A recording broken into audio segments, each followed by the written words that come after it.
Halo semua, kenalin, nama aku Ernika Fatihah Taitani. Kalian semua bisa panggil aku Ike. Dan di video ini aku akan nyampein tentang learning journal pertama untuk mata kuliah public speaking.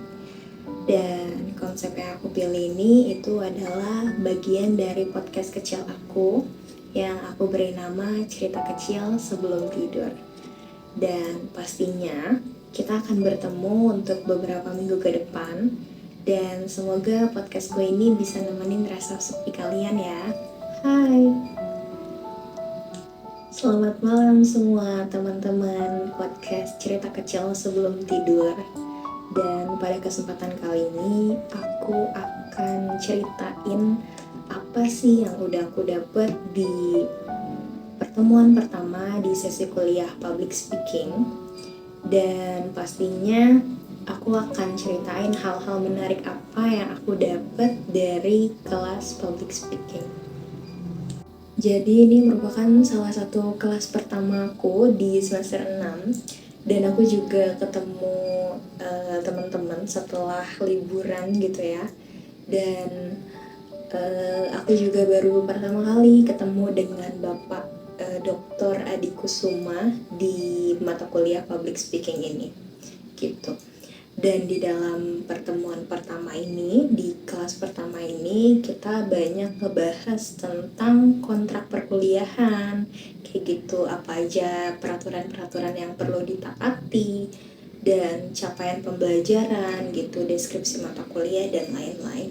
Yang menarik, kelas ini tuh nggak hanya fokus pada teori aja gitu, tapi berbasis praktek juga.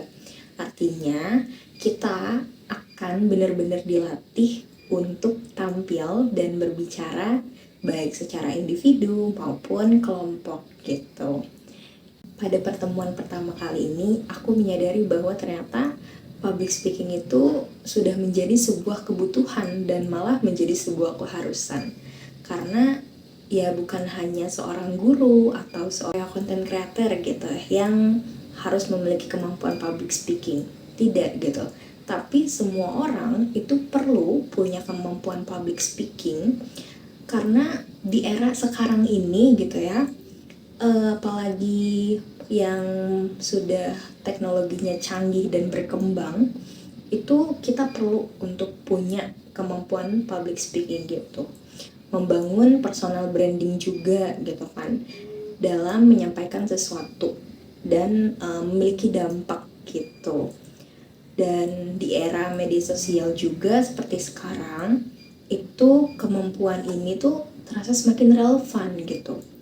Karena konten-konten kayak di TikTok atau di YouTube atau di media sosial lainnya gitu ya, kita tuh harus memiliki kemampuan public speaking atau storytelling gitu, supaya orang yang dengar tuh ngerasa kayak pesannya tuh nyampe dan kita tuh mau berlama-lama untuk ngedengerin dan gak ngebosenin gitu. Jadi gimana cara seseorang itu mengemas dan menyampaikan pesannya itu yang ngebuat orang tuh pengen dengerin gitu. Nah, kalau penyampaiannya itu menarik, itu orang tuh akan bertahan untuk ngedengerin gitu. Tapi kalau misalnya boring, pasti kan akan langsung di skip gitu kan. Nah, insight penting yang aku dapet gitu, bahwa public speaking itu nggak cuma soal teknik bicara kayak pidato atau ceramah. Public speaking itu erat kaitannya sama kepercayaan diri gitu. Ngomongin soal kepercayaan diri, kadang kita ngerasa nggak sih kayak kalau kita maju ke depan gitu ya, kadang suka demam panggung atau gugup atau cemas atau khawatir kayak gitu. Nah, ternyata rasa gugup itu tuh wajar banget teman-teman. Bahkan orang yang udah expert sekalipun, yang memang udah jago untuk nge-MC, untuk ngomong di depan banyak umum, itu aja mereka masih ngerasa gugup, ngerasa cemas gitu loh. Bahkan orang yang sudah biasa berbicara pun masih bisa merasakannya gitu kan. Namun, satu-satunya cara untuk ngatasinnya itu dengan mencoba dan terus tampil. Terus ada salah satu kalimat yang aku notice banget itu beliau tuh bilang terpaksa, terbiasa, dan jadi bisa, kayak gitu. Artinya ya keberanian itu seringkali lahir bukan karena kita udah siap gitu kan, tapi karena kita mau untuk coba gitu.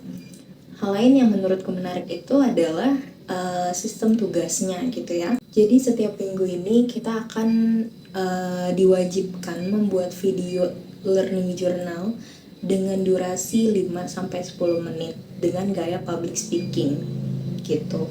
Nah, ini nih jadi challenging tersendiri gitu ya buat aku untuk melatih kemampuan public speaking aku, karena ya aku pribadi gitu bukan orang yang memang expert gitu lah, atau percaya diri banget untuk ngomong, dan itu menjadi salah satu tantangan tersendiri buat aku untuk terus bisa melatih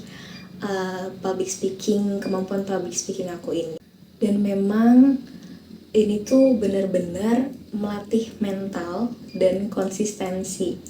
Jadi dari pertemuan pertama ini aku banyak menyadari bahwa public speaking itu bukan hanya tentang siapa yang paling fasih berbicara gitu, tapi itu siapa yang mau melatih mentalnya, mengelola kecemasannya, dan berani mengambil kesempatan ketika diminta untuk tampil gitu.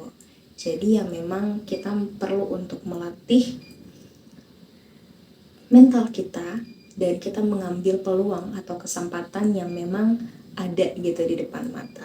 Karena ya kesempatan gak pernah selalu datang gitu 2 kali, dan mungkin perjalanan ini juga itu gak akan selalu nyaman, tapi setiap rasa gugup adalah bagian dari proses bertumbuh. Dan itu tadi, itu merupakan cerita kecil sebelum tidur pada hari ini tentang pelajaran pertama di kelas public speaking.